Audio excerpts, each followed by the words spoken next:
Welcome to our study called Avoid the Snare, and we're looking at Proverbs 29:25. As we come to the close of 2020, we could say a lot about it, right?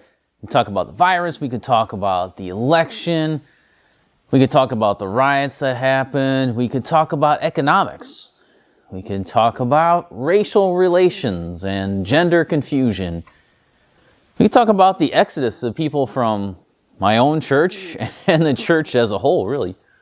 A lot of topics have been forced into the public arena this year, and whether we like it or not, we're a part of this conversation. We have to have this conversation. And so I was thinking about all these things that happened this year. I wonder if there was a common theme. There's something that runs throughout all these. Is there anything that's behind them all?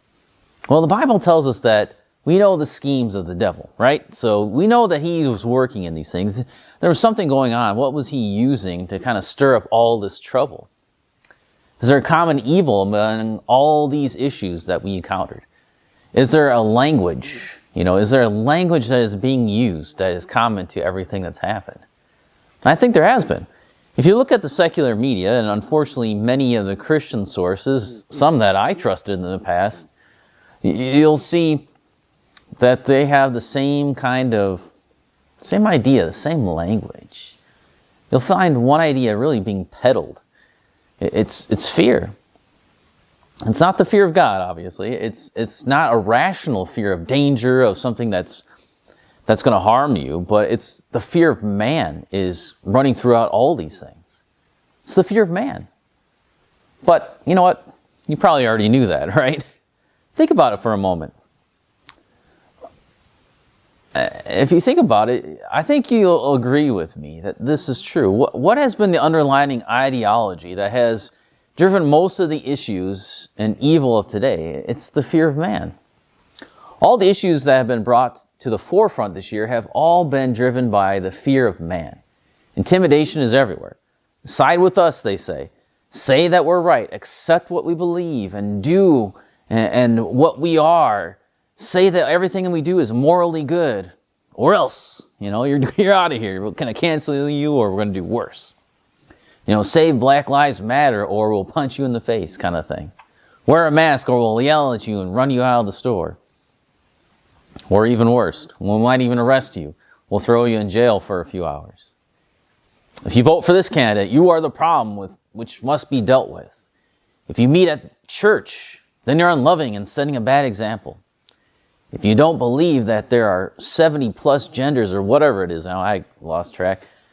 If you don't believe in that, then, or that a person can change from him to her, or to whatever they choose, regardless of their biology, then you're hateful. You're a phobic, and you deserve to be silenced. You're hateful, so we're going to hate on you.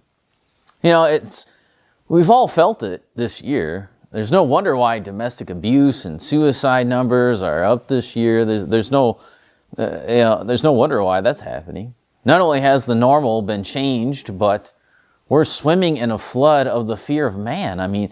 It's been everywhere. A culture can only go down this path for so long. Either it will implode on itself, or a different answer will have to come along and replace the fear of man. You can only stand in the way of the fear of man for so long without being just really driven insane by it. So that brings us to Proverbs 29:25, which says, "The fear of man lays a snare, but whoever trusts in the Lord is safe."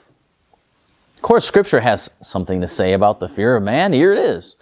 It's not a new problem, and the solution to the problem is really older than the problem itself. On one side, we have the fear of man, and on the other side, trusting in the Lord. In the Garden of Eden, Adam and Eve were to trust in the Lord. They walked with him, and they talked with him. There was trust, there was safety. But that trust was destroyed by a lie and an act of rebellion. And in its place came the fear of man, and the sinful pairs sewed fig leaves together. Why? To hide their nakedness from each other and from God. The fear of man would be passed on down through the ages, but the cure to that disease has been passed on as well. Let's meditate on this proverb before us. It is really a two-for-one proverb here because there's really two parts that are both true. Both could be a proverb in and of themselves. Let's begin with the first truth, which is that the fear of man lays a snare. And we'll look at that next time, and as we begin our study of this great proverb, one that speaks to definitely our day.